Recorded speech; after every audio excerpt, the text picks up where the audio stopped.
In this video, we will find out the zeros of the polynomial x squared minus 2x minus 3.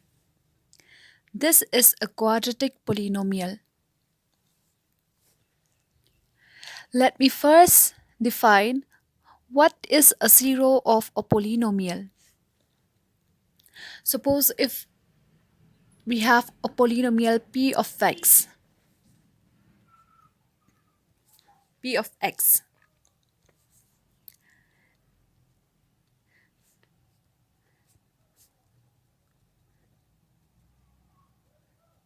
Zero of a polynomial is a real number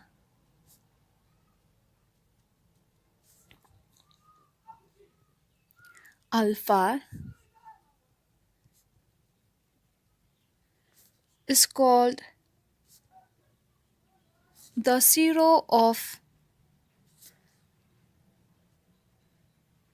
the polynomial p of x if p of this alpha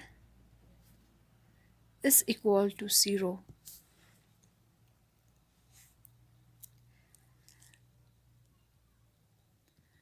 This is the definition of a zero of a polynomial. Now let us solve the question above. We have to find out the zeros of the polynomial x squared minus 2x minus 3. As this is a quadratic polynomial, so we will have two zeros. Let us name the given polynomial as p of x.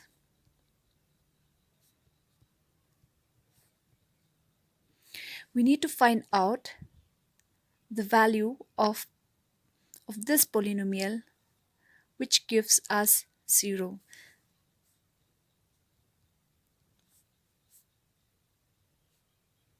If p of x is equal to 0,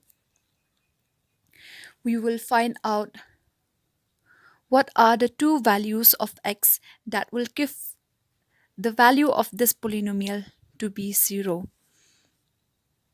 What is p of x? It is x squared minus 2x minus 3 is equal to 0. We will solve this example by splitting the middle term.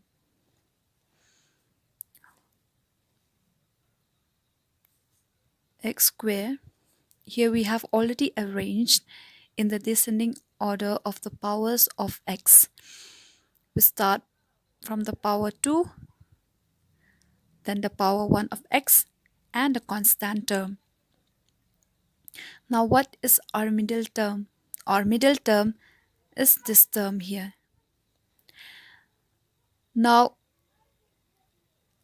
let me not write here for 2. Let me give some space. Then we write x. Let's complete the equation. Okay. Instead of writing 2, we will find out two numbers where if we add or we subtract those two numbers, the answer will be 2. And those two numbers, if we multiply them, they should give 1 into 3. What are the two numbers? The two numbers are 3 and 1. If we subtract the two numbers, we get 2. But what if we multiply them? 3 into 1, we get 1 into 3, which is 3.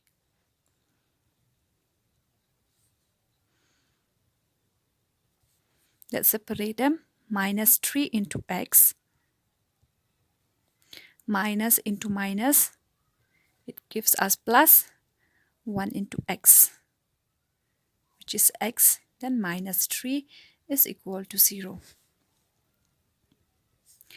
Let's take common from these two terms and take common from the other two terms. Let's take common x from here. And what is remaining here? It will be x. As x into x, it gives us x squared. X into minus 3, it gives us minus 3x. Now for simplicity, let us write x minus 3 here and find out what is missing here. Now if I take plus 1, what do I get?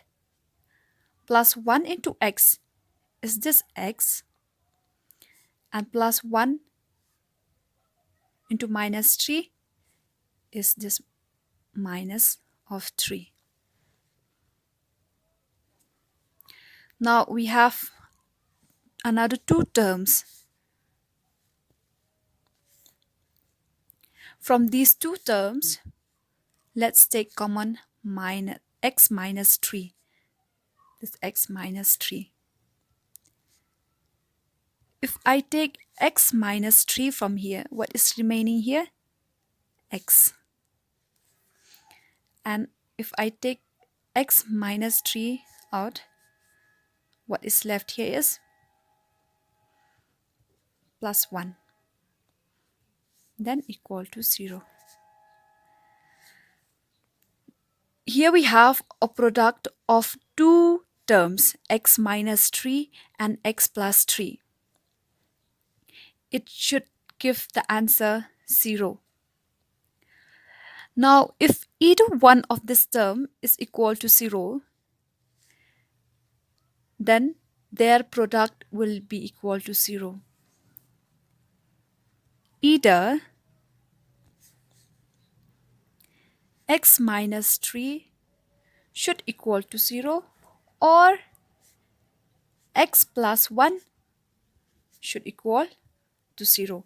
From here we will get x is equal to, take this to the other side, we get 3.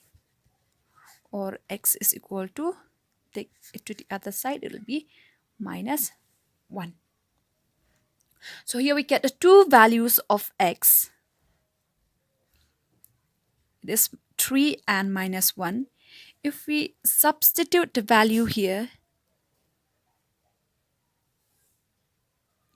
the answer will be equal to 0.